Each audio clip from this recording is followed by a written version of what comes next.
It's a Prowled live after High Point beats NJIT 89-72 tonight inside the Bain Center. Prowled live brought to you by Foster Hobbs Coffee Roasters in High Point, fosterhobbs.com for their beautiful selection, especially this time of year, of what would make some really great gifts. Their Christmas blend, very good. I'm still hanging out with some hazelnut most of the time.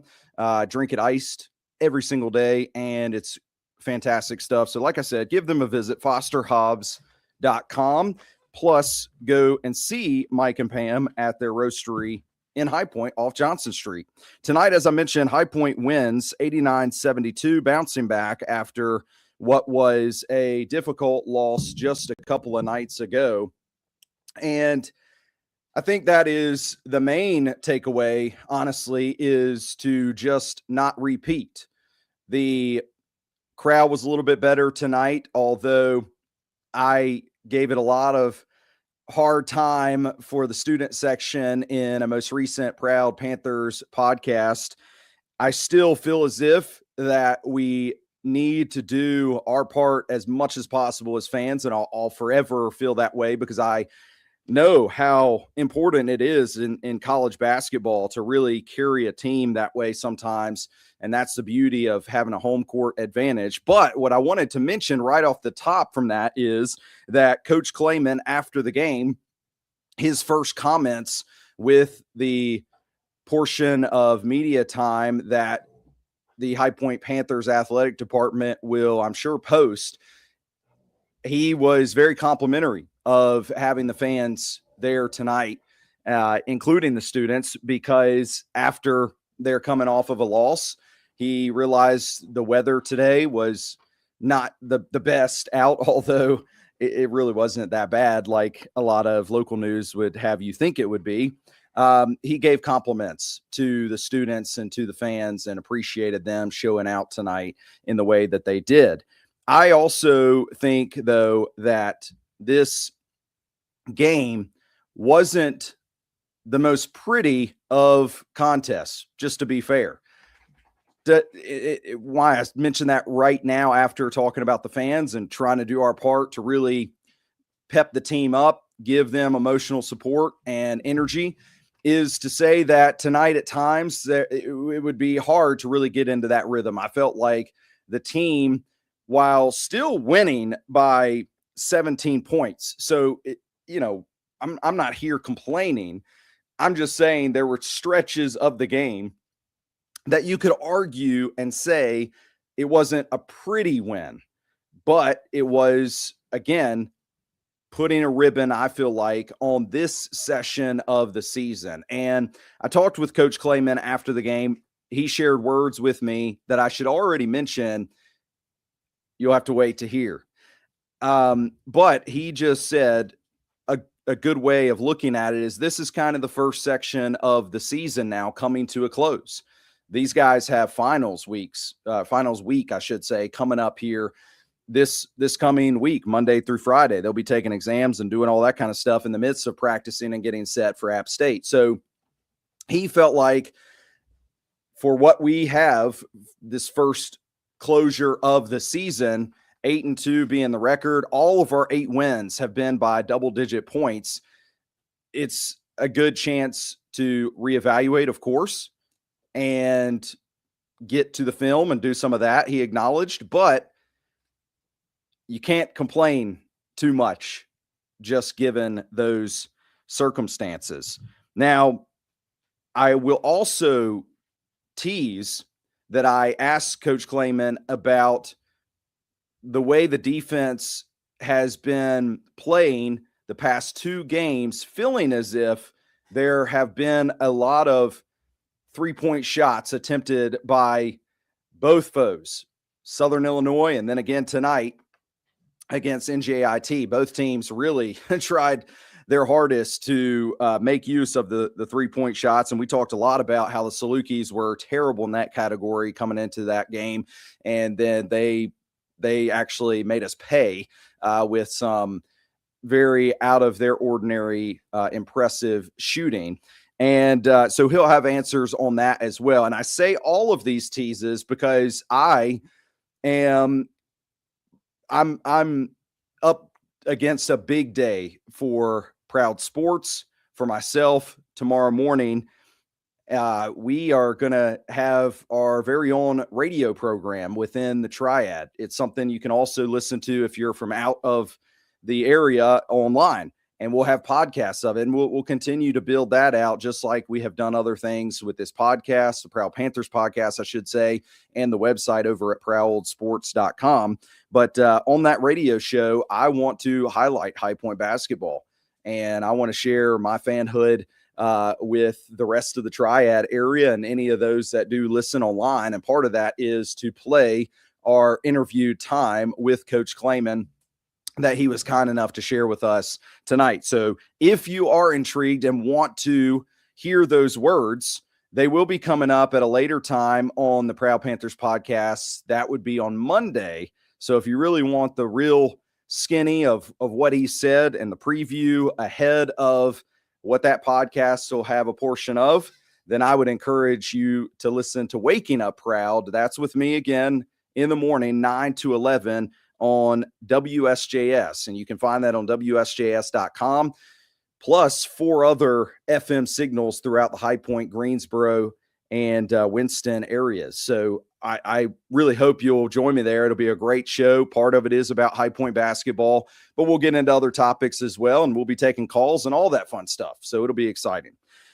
Tonight with this victory, the game plan of really playing with more emotion and more passion, if that was something that you are like me and desired out of this team, I would not feel that wholeheartedly. But what I would say is that this game in the second half was sliding to an all too familiar place that we just saw against Southern Illinois a couple nights before.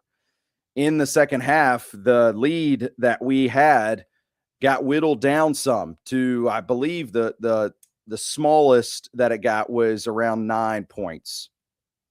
And in that stretch, you could see that there were mistakes made and some things were happening. Coach Klayman acknowledged that after the game. And so I feel like the victory here really is that we didn't let it take that full slide and that we did close the game, because that does matter. Tonight, Rob Martin was a big part of that. The way he played in the second half was very good, taking some difficult shots at times, but still capitalizing. I thought that Braden Hassan had a very good game. Those two joined Coach Klayman with the other media members after the game, but even still, I would have mentioned them irregardless. I felt like Braden has a talent level that hasn't fully been flexed yet for all to see. And a lot of it has to do with the fact that we've been such a deep and talented team in both the seasons that he's been a High Point Panther. Last year, he had guys that were older and were in front of him. Same case again this season, honestly. But he is doing things that is still preparing his game to be ready when the team calls on him, like we did tonight. And I saw that mostly in how he worked out and how he transformed his body from last season into now. I believe he's got a little bit more mobility that allows him to be a little bit more active.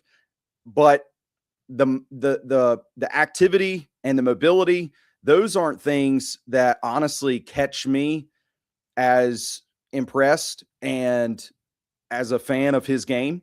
Honestly, it's things that may go more unnoticed, and that is that he's very intelligent for the game of basketball. He's in the right spots a lot of times, and that comes with rebounding. there's a lot of times tonight where I felt he had some great box outs that allowed some other people to come in and maybe get the actual rebound just by being in the right place. I did see him as well showcase his point guard abilities from his high school game. In high school, he had shared with us at Prowled Sports that he had played a lot of point guard, his dad being his coach in high school. And tonight there was one play that really was a great look, and that was when J.I. was underneath the basket. Of course, Braden's shot, being a threat from deep, drew a lot of the NJIT defenders his direction. And instead of unleashing one that he did have a step on, he made a great skip looking pass underneath the basket to J.I. for a dunk. And so those type of heady plays, intelligent aspects to his game, they're very good. And I hope that we find places like this for him to slide in there and continue to flex how good his talent ability is. And I said that while Coach Clayman opened his press conference talking about the fans and talking about the student support, he had a pretty strong statement about Braden Hassan and him being really what the High Point University basketball program is all about. And I thought that was really cool, passionate comment from the head coach. And like I said, I would encourage you to go look at that once High Point Panthers athletic department or highpointpanthers.com puts those comments up. Terry Anderson, again, continues to do things that are a complete reversal from last season, and the amount of ways that I'm proud of him are hard to be fresh with and say different things about. And I actually spoke with him after the game just to share with him on a personal level how impressed and how proud, honestly, I am of him for how far of a way that he has come.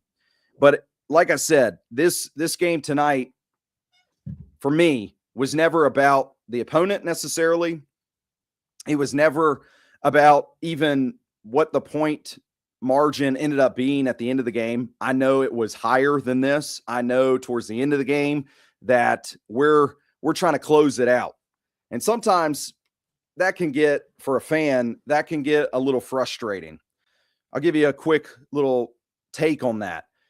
It's hard to watch the team slow pace, dribble the clock out, and take shots at a 3 to no seconds left on a shot clock that are probably not the best capitalized look of the century. I would just say that for 3 straight possessions, we ended up finding Cam Fletcher in the corner, taking a corner 3 with no seconds left on the clock just by burning things down.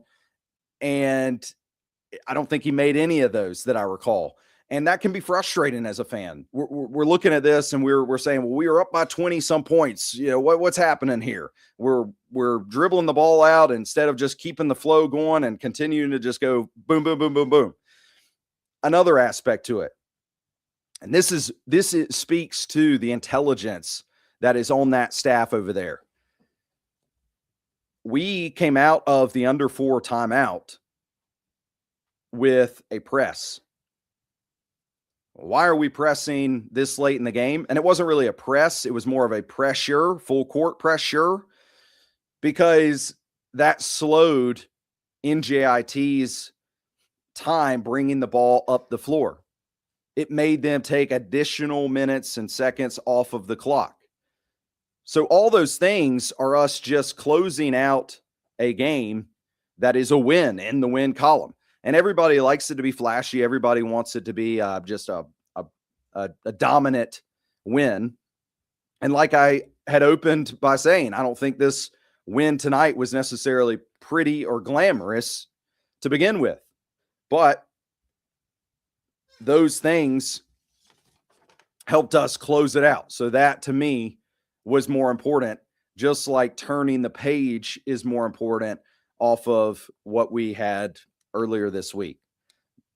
Being able to take the 9 points that it got to in the second half and extend that out to 20, 21 points before, like I said, NJIT went on a bit of a run to end the game.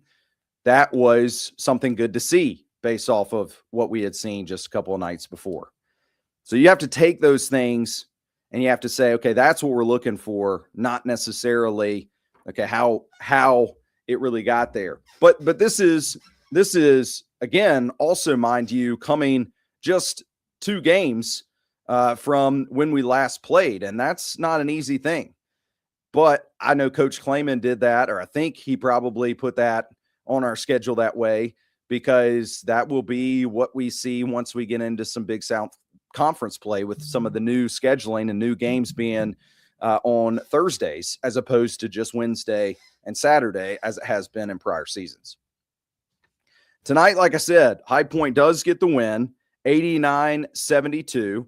Excited to be able to talk more and more about this game on Waking Up Proud tomorrow morning, which means that yours truly takes an earlier exit tonight, gets some rest so I can be back at things.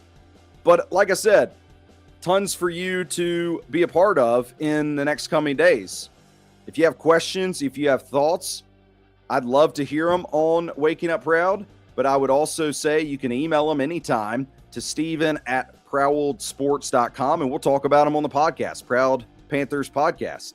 That'll be out on Monday, and we look forward to you joining us then.